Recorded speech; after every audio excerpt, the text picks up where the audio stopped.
Hello, this is Mackie Jenkins with Bethlehem Productions, Provocative Bible Studies. We want to show you just a few things about one of our models. We actually have three models of Noah's Ark. And our plan for the past, this will be our fourth year, where the ministry's 30 years old, but our evangelist side of the ministry, where we hand out gospel tracts, is what we do every summer in Ocean City, Maryland. Is we take the Ark to Ocean City, we put it on the boardwalk, and we hand out gospel tracts. I don't know the exact number, but last year we probably handed out somewhere between 5,000 and 7,000 gospel tracts last summer. In past years with the Noah's Ark Ministry, the Noah's Ark Ministry is about 10 years old. In past events, we would do maybe 2 or 3 events a year. And we probably, and I don't know the number, but we probably handed out maybe 30 or 40 Bible gospel tracts at each event. In Ocean City, we're handing out thousands, literally thousands, and it's growing all the time. And of course, now that we're reaching more people, this is why the Lord has allowed us to open a YouTube channel. So we're doing the YouTube channel to reach a lot of people, but we're also still doing the hands-on, face-to-face. We can pray for people. They can tell us what's going on in their life, and it's a good ministry to actually talk to people, have a conversation with people, and go and they'll tell us their prayers and their needs, and we can minister to people instead of just YouTube and books and tapes. So what we want to do is show you a little bit about the Noah's Ark Ministry, and we're just going to show you the model, because it's the model that draws people to our table, which has gospel tracts on it. And then the people start asking questions. Sometimes they just want to look at the model, but we try to get a gospel tract in their hand. So the model is the draw, and then we try to get a gospel tract, and then we take people from Noah, the Ark of Noah, to Jesus Christ, and that's the whole point. We really don't care about Noah's Ark. We don't care that if they like the model, they don't like the model. But what we want to do is we want to engage people about the gospel of Jesus Christ. So we're going to do take a look at some of the things that the model has, and some of the actual Bible verses that's in the Ark. So if you look at the model, we're going to start on this left side over here. And we're going to, the first thing I want to talk about is the practical stuff of the Ark. For example, one of the things that Noah would have had to have, because the Noah and the animals were on the Ark for 371 days. So it was over a year. So obviously, if Noah and of course there's 8 people on the Ark, there's all the animals represented by different kinds. One of the things that Noah would have had to have is he would have had to have food and water. So the first thing I'd like to show you is, and by the way, these are possibilities. Nobody knows exactly what the Ark was like, but there would have been a requirement of food. There would have been a requirement of water, and so we're just going to show you some of those things. So the first thing I want to show you is in the back of the Ark here, we have these big water tanks. And we put the water tanks in the back of the Ark, and the water tanks, or water cisterns, they could have been all the way around the Ark. The reason we didn't put them on this side is because if we put the water tanks on this side, you wouldn't have been able to see inside.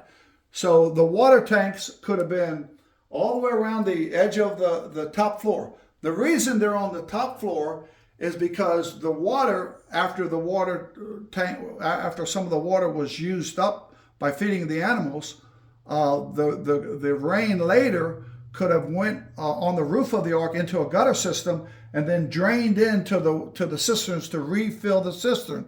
And then the water tank at the top floor could have filled up the water tank on the second floor could have filled up the water tank on the first floor.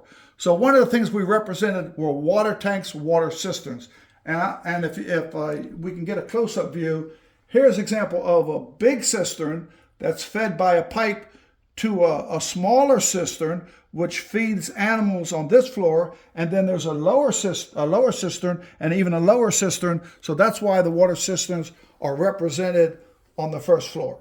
The second thing I want to show you is if you look at the plants, there needs to be an abundance of food. And so one of the things that could have been done is in the top of the ark, there's a series of skylights. And these panels actually could have opened up, and the sunlight could have come through these panels, and they would have come through, and in the middle of the ark, which the decks don't go all the way across, the sunlight could have grown all kind of fruits and vegetables through the sunlight in these planter boxes and these vines. So we represented grapevines, lemon trees, and all kinds of different fruit and vegetables that could have been grown during the voyage. Another thing that folks need to realize is that one of the things that Noah would have put on the ark, because we got those fruit and vegetables today, is they could have used what's called root crops.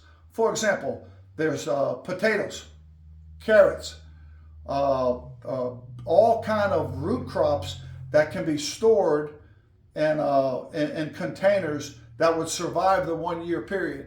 Farmers have done that for years. Ancient civilizations have done that for years. So you have fresh fruit and vegetables and root crops and water. And one more thing, they could have taken fresh fruit and vegetables and placed them in barrels of honey. Honey is a preservative. So you put fresh fruit and vegetables in barrels of honey, and that would have lasted no problem for 1 year to supply Noah and his family and certain birds and animals food throughout the voyage. Okay, so that's just some practical stuff. And then I'll show you one more practical thing, and then I'll show you some neat little scenes we have. One of the things that the critics have talked about is a methane problem. And why would there be a methane problem? Because methane gas is produced from manure. And so what is the solution for manure? So if you look at this vent right here, the ark is set up with the back of the ark to be rooted in the water, and the ark would have been oriented to the wind. The wind would have come into this huge vent. That's what this wing orients the ark. It's like a sail. It's like a wooden sail. The ark would have been oriented to the wind. The wind would come into this huge, it's called an intake vent. And then the wind would have come in, run through the ark, taking the methane gas with it, and exhaust out of the exhaust vent. There's an exhaust vent on that side. That would have proposed take care of the methane gas. Also, what we did on our model, if you can get a close-up of this, on every floor, we put all these diffusers in. And it's like a filter. So on every floor, we have all these little diffusers. Diffuser. There's all these little diffusers in, some type of carbon filter that would have filtered the air as the wind's coming in the intake vent and going out the exhaust vent. So it's not just a model to show you the size and the width, which we have biblically correct, but there has a couple of different mechanics that would help solve some of the critics' issues. Okay, so now we want to take you to a couple of like Bible verses. And one of the things we want to show you, by the way, back to the methane gas a minute.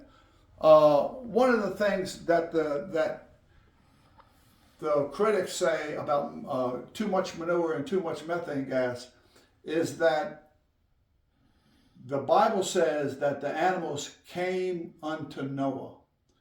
So Noah's name means rest. So in the Bible where it says the animals came unto Noah, if you're reading that in English, it would say, and the animals came unto rest. So the animals could have been in the ark hibernating for a long period of time. They could have come on the ark, they could have rested or hibernated, and then they woke up, they were fed, and they were released back into the new world.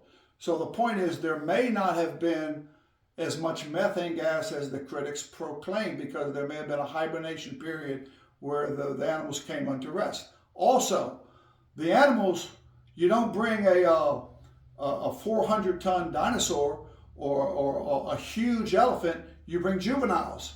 So you bring smaller animals, which require less food, which produce less methane gas.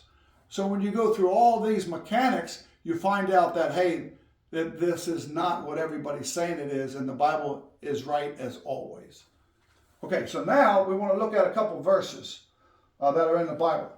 And if you look at this little scene, and by the way, we have these different scenes. If you look at this little scene right here, we have the leopard lying down with the lamb. And the reason we show that little scene right there, where the leopard's lying down with the lamb, is because in the beginning, the animals were herbivores and not carnivores. And in Isaiah, the book of Isaiah, it says that when Christ returns and to set up his millennial kingdom, that the animals will revert back to herbivores. And the point in showing you this is, people say, well, how do you keep the animals from eating each other? Well, they don't eat each other if they're all herbivores. And so that's why in all of these pens and rooms, we have the animals eating fruit and vegetables, because they're herbivores and they won't eat each other. So that's a big deal. And that's why we show that little Bible scene, because it answers a lot of questions. The next thing I want to show you is that everybody thinks, not everybody, that's the wrong word. A lot of people think that all the animals were by two. And that's true, but some animals were by two, but a lot of animals and birds were by sevens. The birds were all by sevens, no matter clean or unclean. But the distinction is so all the birds are by sevens. Nobody knows why. But the animals are some are by two and some are by seven. This is why. Because after the ark lands, is, for example, the lambs are clean, so they would have been by sevens. The pigs are unclean, so they would have been by two. So why the distinction? So the distinction is because when they got off the ark, God told Noah to sacrifice one of every clean animal. So if they would have sacrificed a lamb and there were only two lambs, there'd be no more lambs. So the lambs, for example, they're a clean animal. Like cows are clean, lambs are clean. The certain doves are clean. Of course, all the birds are by sevens.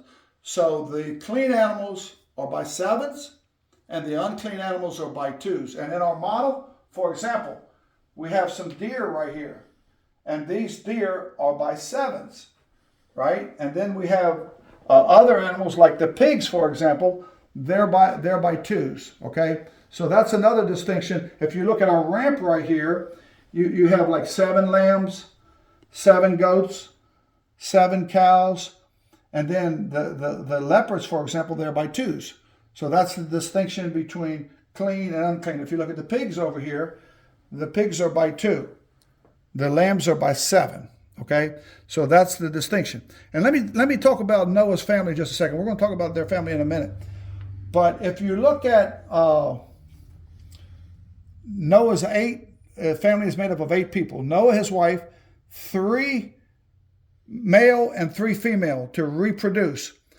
When they landed on Ararat, they would have took 1 lamb to sacrifice, give it to the Lord. And that's what Noah did. He sacrificed his life. He's a type of Christ. And then it would have been 3 male and 3 female to repopulate the earth, which is not surprisingly, there's 3 sons and 3 wives. So that matches the clean. They were saved. They're clean. They're on the ark. Okay, another scene we want to show you is that it wasn't just about storage and surviving. It was, but there could have been multiple rooms in the ark to accomplish different things. For example, in this particular room right here, we have a kitchen. So we have food preparation. We have like two of the wives of Noah's sons on a making butter. It's a butter churn. So we represent that. We have Noah right here drinking some grape juice. He got in trouble for this later on, but he's drinking some grape juice. So we have this full kitchen in here with the grapes and the fruits and the vegetables, and that's a working kitchen. And then over here, we have a carpenter shop. So you see there's a Noah and his sons building and cutting wood. And of course, Noah was a carpenter. Of course, Jesus was a carpenter. Noah's a type of Christ. So there's a carpenter shop in here. And then over here, you have a loom where they're making cloth. Here's the loom right here, and they're making cloth. So what would they have needed to make cloth? If you look in the back room there, there's bales of cotton. You know, nobody talks about bales of cotton. So there's all kind of things. Whatever we have today would have been on the ark. So we have a loom where they're making clothes. So, and then another thing is we have a lot of, like you notice all the fruit and the vegetables. And then we have, right here, we talked about the water coming into these tanks. And then we have a little tanker vehicle right here where the water could have been distributed. And then this pipe right here, you know, one of the things that we're familiar with today is like bamboo pipe. And there's all kinds of things that Noah could have used to get water from the lower deck. From the upper deck to the lower deck. But I want to show you now the most important thing. Hey, before I go to the last thing, I want to show this picture of Noah right here with the dove in his hand. And the reason, let me tell you why I got this. It's kind of a funny story. Is when we were first doing the Noah's Ark ministry, I had a little boy ask me, "Where's the dove?" And of course, I knew, I know it wasn't there, but we didn't represent it. So in this model, we put Noah with the dove. And if you look here, see how he's letting it out of the window? You see the dove coming out of the window there? That's when the ark landed on Ararat. So the little boy, he made me put that in. So we put that in there just to show that Noah did land that. Now, I want to address one thing that people criticize. The people say, well, you have too many people on the ark because Noah only had 8 people. That's true. But what we do is we have all of these different scenes. So we have building the ark. You see the scaffolding. That's building the ark. We have moving stuff onto the ark. We have people feeding the animals. We have loading the ark. This is right before the flood. This is during the construction phase. So what we have is we have multiple scenes. So yeah, there are more people on the ark, but that's during the building phase. When it came time, when the flood came and they moved into the ark, there's only 8 people on the ark. But we had to show, if we only show 8 people on the ark, then you can't see all the things that they're doing. So we show multiple scenes on the ark, because I'll get critics that'll say, hey, why do you have too many people? Well, we have too many people. We don't have too many people, but we have more than one scene, and we're showing multiple scenes before construction, during construction, during the voyage, and even after the ark lands.